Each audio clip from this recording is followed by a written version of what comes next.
दोस्तों, चीन ने ताइवान के चारों तरफ लड़ाकू विमानों को तैनात कर दिया है। इससे ताइवान, चाइना और अमेरिका के बीच में तनाव और भी ज्यादा बढ़ गया है। पिछले 2 हफ्तों के दौरान चीन के लड़ाकू विमानों ने ताइवान की सीमा के अंदर 7 बार प्रवेश किया है, जो कि एक बहुत बड़ी बात है। यानी चीन हर देश को उंगली कर रहा है और दूसरे सामने वाले देश को युद्ध के लिए उकसा रहा है। शायद चीन की मति भ्रष्ट हो गई है। जितने देशों के साथ चीन विवाद में फंसा हुआ है, क्या इतने देशों के साथ चीन एक साथ युद्ध लड़ सकता है? कभी भी नहीं। चीन के विशेषज्ञ यह मानते हैं कि अगर चीन ने ताइवान के ऊपर हमला किया तो इसका चीन को बहुत बड़ा दुष्परिणाम भुगतना पड़ सकता है, क्योंकि यूएसए ताइवान के साथ खड़ा है और इस समय चाइना यूएसए के साथ युद्ध मोल नहीं ले सकता। और इसी बीच एक खबर यह भी आ रही है कि चाइना भारत के ऊपर जैविक हमला कर सकता है। अगर चाइना ऐसा करता है तो इससे भारत को काफी नुकसान हो सकता है और बहुत से लोगों की जानें जा सकती हैं। लेकिन अगर चाइना ने ऐसा किया तो चाइना को इसका भारी दुष्परिणाम भुगतना पड़ेगा, क्योंकि जैविक हमला होने के बाद भारत किसी भी रूप में चुप करके नहीं बैठेगा। भारत इस समय शांत नजर आ रहा है, लेकिन भारत के अंदर गुस्सा बहुत ज्यादा भरा पड़ा है। एक छोटी सी चिंगारी इस गुस्से को एक बहुत बड़े युद्ध में बदल सकती है और अगर ऐसा होता है तो चाइना को इसका बहुत बड़ा खामियाजा भुगतना पड़ेगा। जब गीदड़ की मौत आती है तो वो शहर की तरफ दौड़ता है। मुझे लगता है चाइना यही कर रहा है, शहर की तरफ दौड़ने की कोशिश कर रहा है। शायद चाइना की मौत आ गई है। और इसी बीच आपको एक और अच्छी खबर बता दूं। Amazon और फ्लिपकार्ट ने यह फैसला किया है कि जो भी चीजें इनके पोर्टल के ऊपर बिकती हैं, वो इन चीजों के ऊपर यह मेंशन करेंगे कि यह चीज किस देश में बनी है। यानी जितने भी प्रोडक्ट चाइना के हैं उनके ऊपर यह लिखा जाएगा कि यह प्रोडक्ट चाइना में बने हैं।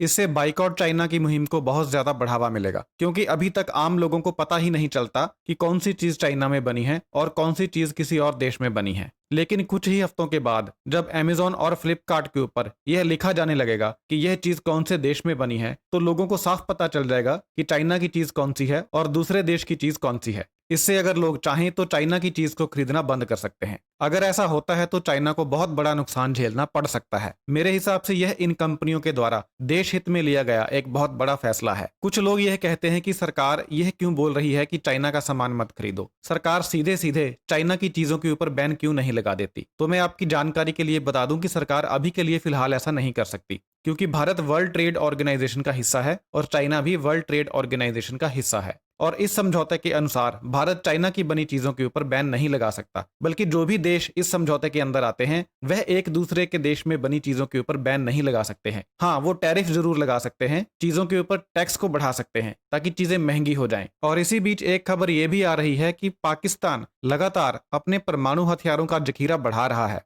वह लगातार अपने परमाणु बमों की संख्या को बढ़ा रहा है। लेकिन मैं आपको एक बात बता दूं कि पाकिस्तान चाहे जितने मर्जी परमाणु बम इकट्ठे कर ले, वह इनका इस्तेमाल कभी नहीं कर सकता। खासकर भारत के ऊपर वह इनका इस्तेमाल कभी नहीं कर सकता, क्योंकि भारत बहुत बड़ा देश है। अगर पाकिस्तान ने भारत के ऊपर परमाणु बम से हमला किया तो भारत तो इस हमले को सहन कर लेगा, लेकिन उस हमले के जवाब में जब भारत पाकिस्तान के ऊपर परमाणु बम से हमला करेगा तो पाकिस्तान उस हमले को सहन नहीं कर पाएगा। इसलिए मेरे हिसाब से पाकिस्तान कभी भी भारत के खिलाफ परमाणु बम का इस्तेमाल नहीं करेगा।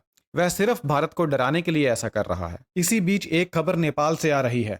आपने सुना होगा कि चीन ने नेपाल के एक गांव पर कब्जा कर लिया है, लेकिन असल में चीन ने नेपाल के सिर्फ एक गांव पर कब्जा नहीं किया है, बल्कि चीन ने नेपाल की 10 अलग अलग जगहों पर काफी सारी जमीन पर कब्जा कर लिया है। बताया जा रहा है कि चीन ने नेपाल के लगभग 33 हेक्टेयर जमीन पर कब्जा कर लिया है। यह रिपोर्ट नेपाल का जो कृषि मंत्रालय है उसने जारी की है। देखिए, नेपाल जिस रास्ते पर आगे बढ़ रहा है, अगर वह इसी तरह इसी रास्ते पर आगे बढ़ता रहा तो उसके लिए बहुत मुश्किल खड़ी होने वाली है, क्योंकि चाइना के ऊपर विश्वास नहीं किया जा सकता। चाइना धीरे धीरे करके नेपाल के ऊपर अपना कब्जा जमा लेगा। इसलिए नेपाल को चाइना का साथ छोड़कर भारत का साथ देना चाहिए।